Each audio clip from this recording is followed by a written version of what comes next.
본문에 앞서 6장 느헤미야 6장을 보면 느헤미야서는 우리가 주된 스토리가 성벽 건축에 대한 이야기잖아요. 근데 본문에 앞서 6장을 보면 포로에서 돌아온 이스라엘의 그 큰 바램이었던 예루살렘 성벽이 드디어 완공되었다라는 이야기가 6장에 나옵니다. 그리고 그 다음 장 7장에서는 느헤미야가 인구조사를 실시해요. 그런데 이 인구조사의 의미는 죄악된 다른 그 이방 문화를 가지고 살아가는 이방인들과 그 하나님의 백성, 이 이스라엘 백성들과의 구별됨 작업을 하는 것이죠.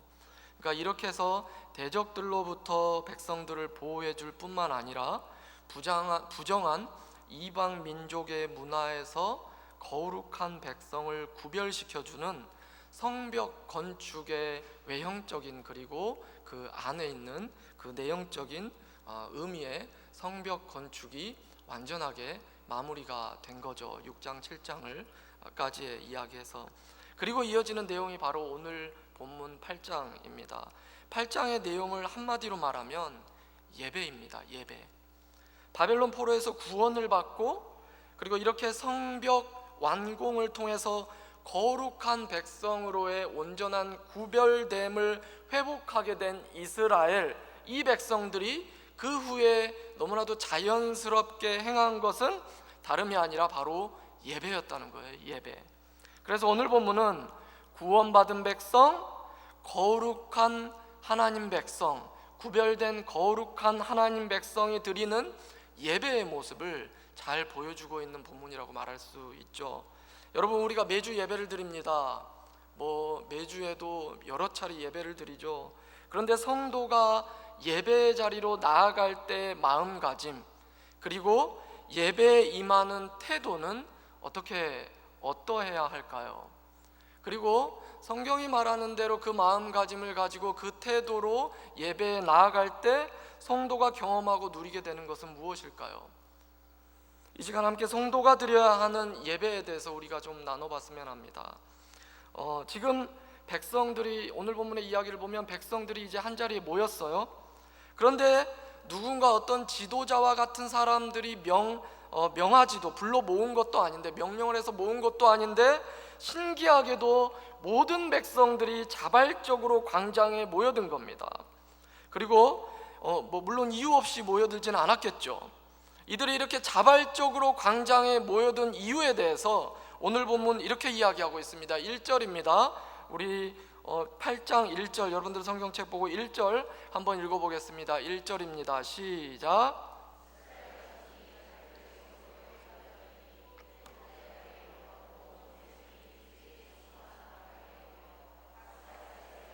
여호와께서 이스라엘에게 명령하신 모세의 율법책을 가져오기를 청하매.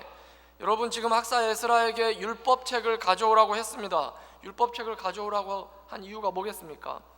자발적으로 모여든 백성들이, 너무나도 신기하게 자발적으로 모여든 백성들이, 바로 그들이 모여든 이유는 바로 하나님의 말씀을 듣고자 함이었다라는 거예요. 여러분, 구원을 경험하고 그리고 거룩한 하나님 백성 됨을 경험하게 된 성도가 드리는 예배는 바로 말씀을 사모하는 예배라는 거예요. 말씀을 사모하는 예배입니다. 그리고 여러분, 이들이 말씀을 얼마나 사모하는지를 오늘 본문이 소개하고 있습니다. 잘 묘사하고 있죠.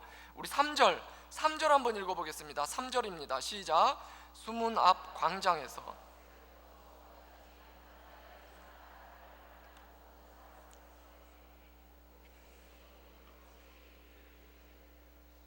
여러분, 지금 모든 백성이 그 율법책에 귀를 기울였는데, 이렇게 표현하고 있는데요, 히브리어 원어대로 직역하면 모든 백성이 책에, 그 펼쳐진 책, 두루마리였겠죠, 책에 대해서 귀를 향하고 있다라는 거예요. 그냥 그 앞에 귀를 기울였는데, 우리 식상한 표현이 아닙니다. 히브리어 직역하면 귀를 향하고 있다라는 겁니다. 그러니까 지금 귀를 율법책에 마치 갖다 대는 듯한 모습으로 귀를 쫑긋 세우는 모습을 지금 연상할 수 있어라는 거예요. 계속해서 5절에도 마찬가지입니다. 우리 5절 한번 볼까요? 이스라엘 백성들이 율법책을 향한 말씀을 사모하는 마음이 어떻게 묘사하고 있는지 5절입니다. 시작.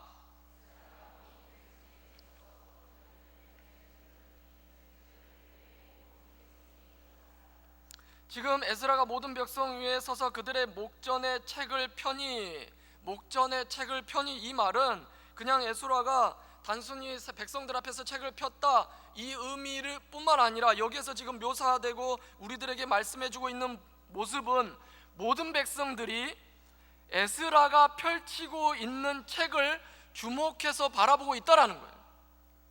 그래서 그들의 목전에서 책을 폈다, 우연히 그들의 눈앞에서 책을 폈다가 아니라 에스라가 책을 펴는데 그 모든 백성들의 시선이 펼쳐지는 책을 향해 있다라는 겁니다. 즉 지금 이스라엘 백성들의 귀, 이스라엘 백성들의 눈은 모두 에스라가 낭독하려는 율법책에 집중하고 있다라는 거예요. 이들의 온 신경이 지금 선포될 말씀 앞에 집중될 만큼 말씀을 사모하고 있는 모습이 지금 드러나고 있다라는 거죠. 말씀을 기대하고 말씀을 사모하고 있다라는 겁니다. 한두 해 전까지만 해도 제가 이제 집에 조금 일찍 퇴근하는 날이면 어김없이 제 집에 있는 3남매 아이들이 이렇게 제가 밖에서 문을 삑삑삑삑 여는 소리가 들면 막 뛰어와가지고 현관에 기다려요. 그리고 제가 문을 열면 거기서 막 깡충깡충 뛰면서 아빠 아빠. 별로 감동이 안 되죠. 저한테는 굉장히 감동된 이야기는 남의 아이들인지라. 근데 어찌됐든 막 애들이 막 저를 보고 열광을 합니다. 아빠 아빠 하면서 제가 방으로 딱 들어가면 그때까지 막 아빠를 연호하면서 따로 들어와요. 그리고 제가 이렇게 가방을 벗어두면 말없이 아이들이 제 가방을 막 뒤집니다. 그리고 거기에서 사탕이 하나라도 나오면 얼마나 행복하게 막 애들이 웃으면서 또 쓱 빠져나가죠. 여러분 이게 바로 기대감이에요. 기대감. 아빠가 우리에게 뭔가를 가지고 올 것이다 라는 기대감. 물론 그래서 저는 집에 아이들이 이제 자는 시간에 들어가면 모르겠지만 일찍 들어가는 날이면 반드시 사탕 하나라도 어떻게든 들고 가려고 했겠죠. 여러분 우리도 마찬가지죠. 하나님도 마찬가지죠. 예배에 대한 기대감과 사모함을 갖고 나아온 백성들, 우리가 하나님 앞에 나아갈 때 기대감을 갖고 사모함을 갖고 예배로 나아간다면 우리 주님 그 예배를 통하여서 반드시 은혜를 부어주신다라는 겁니다. 할렐루야 아멘.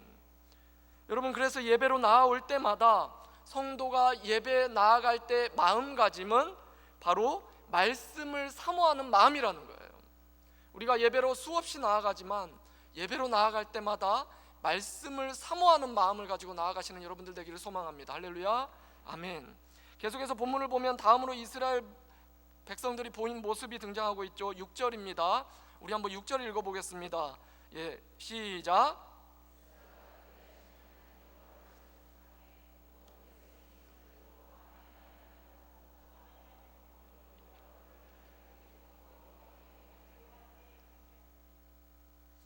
성도가 드리는 예배에는 사실 예배에 대한 기대감, 사모함이 있어야 되는데 특별히 말씀에 대한 사모함이라고 했죠. 오늘 이스라엘 백성들이 그 율법책에 대해서 귀와 눈이 집중되고 그 말씀에 사모했던 것 같이 예배자라면, 구원을 경험하고 거룩하게 구별된 성도라면 말씀을 사모하는 마음으로 예배에 나아가야 된다라고 했습니다. 계속해서 오늘 본문을 보면 방금 6장 읽으신 대로 에스라가 말씀을 펴고 먼저 위대하신 하나님을 향해 찬양합니다. 그러자 백성들이 뭐라고 말했습니까? 백성이 아멘으로 화답하고 몸을 굽혀 얼굴을 땅에 대고 하나님께 엎드리며 경배합니다. 몸을 굽혀 얼굴을 땅에 대고 여호와께 경배합니다. 몸을 굽혀 얼굴을 땅에 댔다라는 거예요. 여러분 이 모습은 뭐냐면, 여러분들이 이미 사극을 보면 임금님이 행차할 때 많이 본 모습이에요. 임금님이 행차할 때마다 그 중에 한 명이 막 앞서가면서 물러거라 임금님 행차하신다 할 때 어떻게 됩니까? 주변에 있는 백성들이 길가에서 전부 다 머리를 조아리면서 엎드려 땅에 대죠. 여러분 이겁니다. 지금 백성들이 감히 왕이 지나갈 때 감히 백성들이 왕의 용안을 볼 수 있습니까 해서 얼굴도 들지 못하고 고개를 숙이고 땅에 엎드리는 모습, 바로 이게 지금 이스라엘 백성들이 그와 같은 모습을 하고 있다라는 거예요. 여러분 이게 바로 성도가 예배로 나아갈 때 태도입니다. 성도가 예배로 나아갈 때 마음가짐이 말씀에 대한 사모함이었다면 예배로 나아갈 때 성도의 태도는 바로 경배입니다. 경배. 이 모습을 경배라고 하는 것이죠. 성도, 예배의 자리에서 위대한 하나님, 창조주 하나님, 만왕의 왕 되신 하나님 앞에 드리는 예배임을 기억하며 그에 합당한 경배의 태도를 가지고 나아가는 것이 예배드리는 성도의 태도라는 거예요. 여러분, 우리가 예배 자리로 나오면 분명히 주실 은혜를 사모하며 나옵니다. 우리가 기도할 때도 주님 은혜를 주시옵소서 예배로 나오면서 많이 예배 기도하잖아요. 그러나 그거보다도 먼저 돼야 될 게 바로 이 경배라는 겁니다. 경배. 왜요? 우리 주님 마땅히 경배 받으실 하나님이시기 때문이죠. 우리의 신앙, 우리의 믿음이 만약에 정말로 바른 신앙, 바른 믿음이라면 영광받기 합당하신 하나님께 찬양과 경배로 나아가는 건 누군가가 해라, 누군가가 해야 된다 가르쳐서 하는 게 아니에요. 하나님께 나아올 때 구원받은 성도, 거룩하게 구별된 하나님 백성이라면 그분의 영광, 그분의 거룩, 그분의 권능 앞에 경배하게 되는 것은 성도의 너무나도 마땅하고 너무나도 자연스러운 반응이다라는 겁니다. 여러분, 예배가 그저 엄숙하기만 할 필요는 없겠죠. 거룩 엄숙 할 필요는 없어요. 분명히 예배 가운데는 우리에게 자유함이 있습니다. 그러나 우리가 정말로 하나님 앞에 예배로 나아간다면 우리의 대상이 만왕의 왕이고 영광과 권능으로 충만하신 거룩한 하나님이라는 것을 생각할 때 그 태도는 반드시 경배여야 된다라는 겁니다.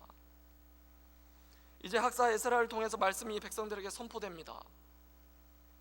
그러자 그 말씀을 듣고 있는 모든 백성들이 울음을 빵 터뜨려 버려요. 우리 한번 읽어볼까요? 9절, 제가 그냥 읽겠습니다. 9절, 백성이 율법의 말씀을 듣고 다 우는지라. 말씀이 선포되자 모든 백성들이 눈물바다가 되어버린 겁니다. 여러분, 도대체 무슨 일이 일어나고 있는 걸까요? 하나님의 말씀이 선포되고 이 말씀을 듣고 있으니 이 백성들의 마음, 자신들이 얼마나 그동안 말씀과 동떨어진 삶을 살았던 죄인인지를 깨닫게 되었다라는 거예요. 즉, 이들이 흘린 눈물은 바로 회개의 눈물이었다라는 거예요. 회개의 눈물. 여러분, 진정으로 구원의 은혜를 깨닫고 감사하는 성도, 진정으로 구원의 은혜를 깨닫고 감사하는 성도라면 하나님께서 자신에게 얼마나 큰 은혜를 베풀어 주셨는지 그 구원의 의미를 알고 깨닫고 감사하는 성도라면 자신은 분명히 하나님은 나에게 그토록 큰 은혜를 베풀어 주셨는데 자신의 모습은 하나님 뜻을 거스르면서 이제까지 살아왔고 또한 여전히 구원받은 성도가 된 이후의 삶에도 여전히 하나님의 뜻을 거스르며 살아가고 있는 자신의 모습을 볼 때, 즉 선포되던 하나님의 말씀 앞에 자신 안에 내재하고 있는 죄를 직면하게 될 때, 선포되고 있는 말씀 앞에 자신 안에 내재한 죄를 직면하게 될 때 하나님 앞에서 너무나도 죄송스러운 마음이 들 수밖에 없는 것이죠. 뿐만 아니라 아무리 노력해도 자신의 죄의 굴레에서 벗어날 수 없는 자신의 연약함 앞에 한없이 안타까운 마음이 들 수밖에 없는 것이죠. 그리고 또한 자신을 그토록 하나님 뜻을 거스르며 살게 하는 이 죄, 그것이 너무나도 밉게 느껴지는 것이죠. 그러면서 북받친 눈물이 흘러나오는 거예요. 이게 회개할 때 우리 가운데 눈물이 흘러나오는 이유죠. 죄는 미워하는데 나는 연약하고 또 내가 그렇게 살아가는 모습이 나에게 큰 은혜 베푸신 하나님의 뜻을 저버린 사실을 알기 때문에 그 안타까움과 그 슬픔에 그 눈물이 터져 나오는 것이죠. 회개입니다. 말씀이 선포되자 백성들이 회개가 나왔다라는 거예요. 어떤 목사님이 있는데 이 목사님은 이제 당연히 결혼을 하셨겠죠. 새벽 기도를 가는데 이 사모님이 혹시라도 목사님이 일어나지 않는다고 해도 잘 깨워주지 않아요. 왜냐하면 뭐 남편 목사님이 알아서 잘 일어나니까 뭐 어느 날 안 일어나고 자면 많이 피곤해서 그냥 오늘은 자나보다 뭐 이런 생각을 하면서 안타까운 마음에, 그리고 남편을 신뢰하는 마음에 잘 안 깨운다고 해요. 그런데 어느 날은 갑자기 남편이 깜빡 그 알람 소리를 무시하고 자는데 막 아내가, 사모님이 흔들어 깨웠다고 해요. 그래서 이렇게 놀래서 일어나서 이제 정말 새벽 기도에 늦을 뻔했는데 눈을 비비고 막 뛰어갔다가 가면서도 마음이 이상한 생각이 드는 거죠. 오늘은 웬일로 나를 깨웠을까?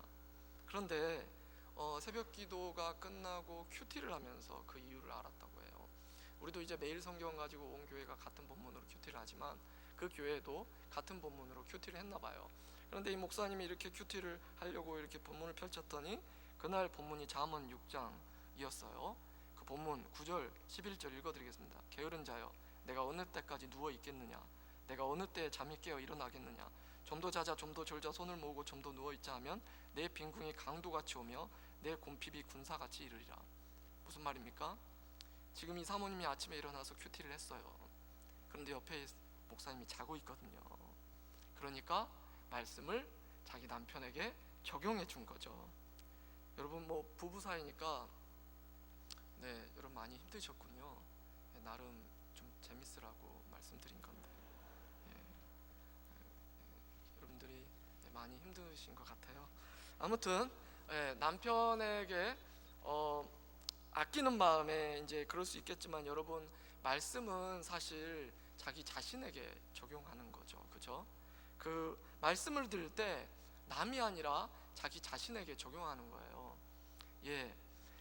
다른 사람의, 그러니까 말씀을 들을 때 남이 아니라 자신의 죄를 발견하는 건데, 이 말씀을 들을 때 다른 사람의 죄가 생각이 나거나 또는 자신의 찔림이 있다고 해도 애써 외면해 버리는 것은 사실 말씀에 대한 진솔한 반응이 아니라는 거예요.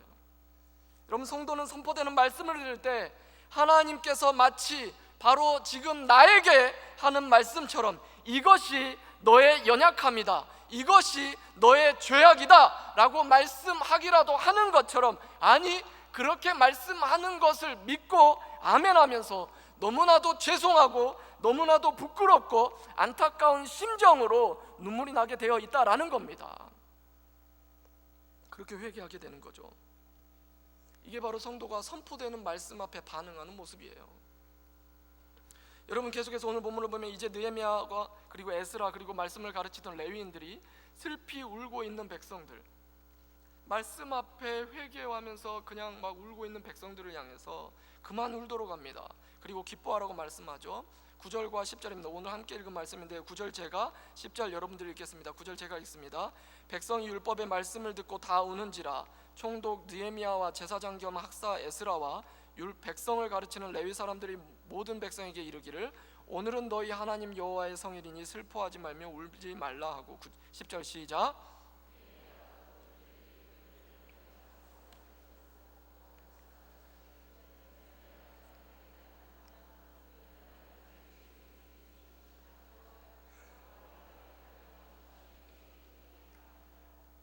여러분, 지금 백성들이 계속해서 울고 있으니까 지금 느헤미야와 에스라를 비롯한 지도자들이 백성들에게 이제 그만 울으라고 이야기하고 있어요. 눈물을 멈추라고 이야기하고 있어요.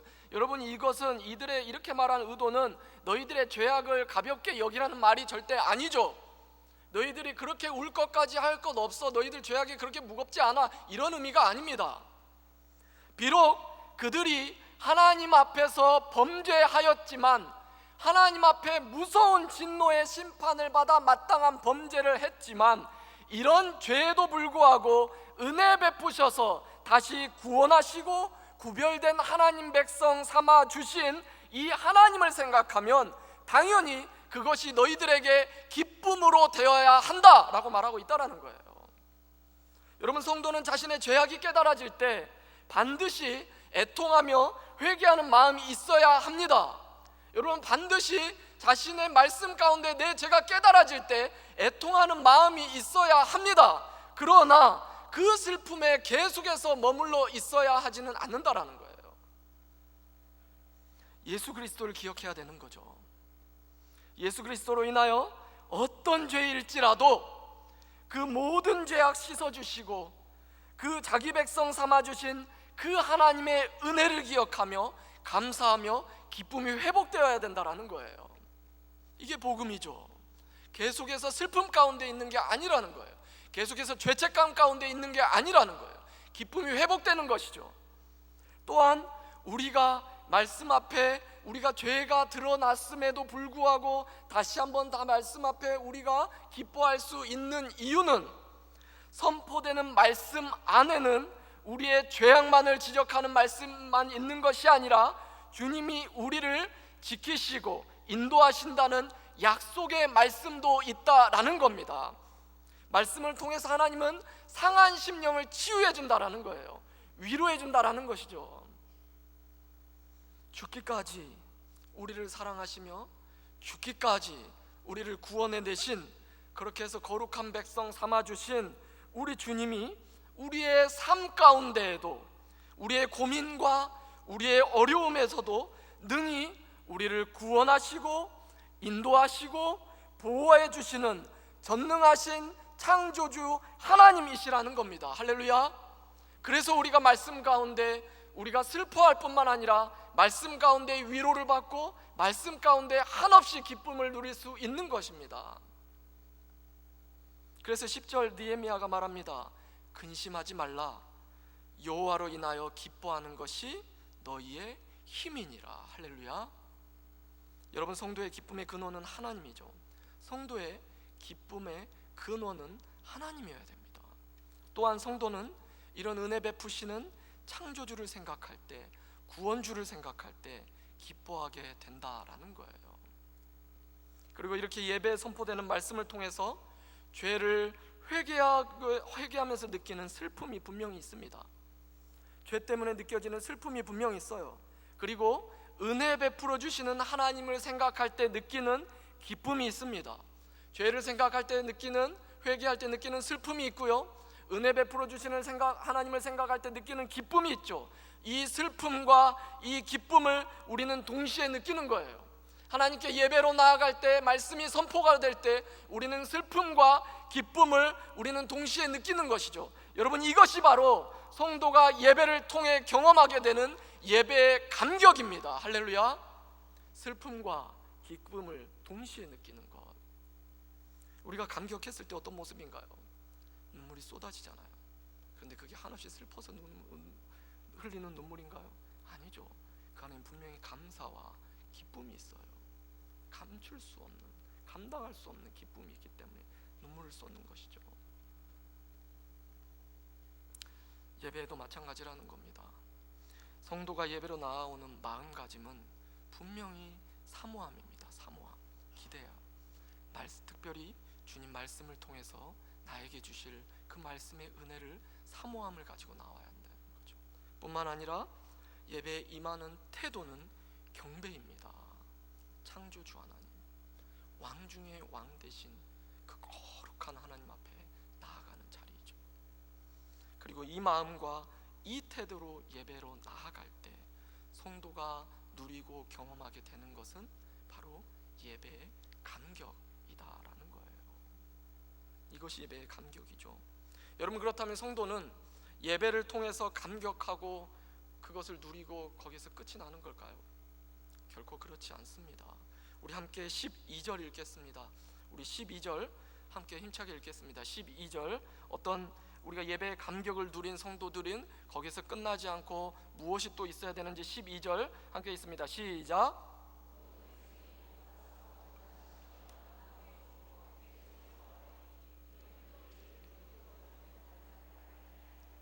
본문 12절이 말합니다. 모든 백성이 곧 가서 먹고 마시며 크게 즐거워하니. 맞습니까? 모든 백성이 가서 먹고 마시며 크게 즐거워하니. 맞습니까? 아니죠. 한 가지가 생략됐죠. 모든 백성이 곧 가서 먹고 마시며 나누어 주고 크게 즐거워하니. 지금 예배에 감격이 넘쳐나는 거예요. 그러니까 그들이 가서도 기뻐하는 겁니다. 그 감격이 지금 누려지고 있어요. 그런데 그 감격이 자신만이 누리고 있는 게 아니라는 거예요. 나누고 있다라는 것이죠. 말씀을 밝히 하라, 깨닫게 된 백성들은 이제 즐거워하면서 먹고 마시면서 그것을 가난한 자들, 자기보다 연약한 자들, 아직 그 은혜를 누리지 못한 것 같아 보이는 자들에게 나누고 있다는 거예요. 예배에 선포되는 말씀을 통해서 그 은혜를 깨닫게 된 자, 예배의 감격을 누립니다. 그런데 자기만 그 감격을 움켜쥐는 것이 절대 아니라는 것이죠. 흘러보낸다는 겁니다. 그게 예배의 감격을 누린 자의 모습이라는 거예요. 흘려보낸다. 예배의 감격을 경험한 성도는 자신만 그 은혜를 꼭 움켜쥐고 누리지 않습니다. 어떤 방식으로든 그것을 나누는 거예요. 주변을 돌아보는 겁니다. 이웃을 돌아보는 겁니다. 지체를 돌아보는 겁니다. 주님의 몸된 교회를 돌아보는 겁니다. 공동체를 생각하게 되어 있다라는 거예요. 그렇게 이제 예배 후에도 이어지는, 회중의 예배 후에도 이어지는 삶의 예배를 계속해서 드리는 삶을 살아가게 된다라는 거예요. 어쩌면 예배 후의 시간이 진짜 예배의 시작이라고 할 수 있죠. 예배 후에 시작되는 그 삶의 예배를 계속해서 이어나가게 된다라는 거죠. 예배 감격 붙들고 흘려보내면서. 그렇기 때문에 예배 시간마다 많은 성도들이 예배당을 가득 채운다고 하지만 예배 시간에만 잠깐 왔다가 대다수가 집으로 돌아가 버리고 교회 이곳저곳의 많은 섬김의 자리는 늘 부족하다면 그것은 그 교회가 드리는 예배의 진정성에 대해서 우리는 한번 고민해 봐야 된다는 겁니다. 주님의 몸된 교회 안에서도 받은 은혜를 흘러보내지 않는다면 여러분 상식적으로 생각해 보십시오. 받은 예배의 감격을 누렸다고 말을 하면서도, 예배의 은혜 받았다고 말한다고 하면서도 주님의 몸된 교회 안에서도 그 은혜를 흘려보내고 나누지 못한다면 삶의 현장에서 삶에서 드리는 예배 가운데에는 그 받은 은혜의 감격을 누리고 나누고 그 삶을 살고 있을까요? 그것을 기대할 수 있을까요? 자신이 예배를 드리고 나름은 눈물도 흘리고 예배의 은혜를 받았다고 하면서도 주님의 몸인 교회 곳곳에서 필요로 하는 도움의 손길을 외면하고 곧장 집으로 달려가기 바쁘다면 예배에 느꼈던 것은, 제가 좀 과하게 말할 수 있지는 모르겠지만, 그저 단순한 감정적 자기 위안일 수 있다라는 거예요. 자기 위안. 예배 감격을 누리는 자는 반드시 그걸 흘려보내야 되어 있다라는 거예요. 나누게 되어 있다라는 것이죠. 주변을 돌아보게 되어 있습니다. 내 안에 성령이, 내가 예배의 감격을 받았다면, 내가 거룩한 백성, 구원받은 하나님의 백성이고 말씀 가운데 예배의 감격을 누렸다면 내 안에 성령이 내가 그렇게 이기적으로 행동하도록 그냥 절대로 내버려 두지 않는다라는 겁니다. 여러분, 성도가 예배로 나올 때 마음가짐, 말씀 정리하겠습니다. 예배로 나올 때 마음가짐은 예배에 대한 사모함입니다. 은혜를, 특별히 말씀의 은혜를 사모함입니다. 그리고 예배의 태도는 크고 위대하신 창조주, 만왕의 왕 되신 하나님을 향한 경배입니다. 경배, 나의 왕 되신 주님을 향한 경배. 또한 이런 마음과 태도로 예배하는 성도는 선포되는 말씀을 통해서 예배의 회개와 함께 기쁨이 넘쳐나는 예배의 감격을 누리게 되어 있다라는 거예요. 회개와 함께 뜨거운 눈물을 흘리지만 동시에 그 베풀어 주신 은혜에 기뻐하게 된다라는 것이죠. 그리고 예배 성도는 예배로, 그 현장의 예배의 감격으로 끝나지 않는다라는 거예요. 그 예배의 은혜를 지체들과 함께 나누는 것이죠. 그것을 나누라고 우리는 목장이라는 너무 친절한 조직을 만들어줬잖아요. 나누라고, 그 은혜를 나누라고. 교회 여러 섬김의 현장들에서도 그것을 나누는 겁니다. 예배의 감격을 누리는 성도라면 그러한 섬김의 자리에 대한 거룩한 부담감을 결코 외면하지 않는다라는 것이죠. 여러분, 이 시간 우리 찬양하며 우리 주님 말씀하신 말씀을 기억하며 기도로 나아가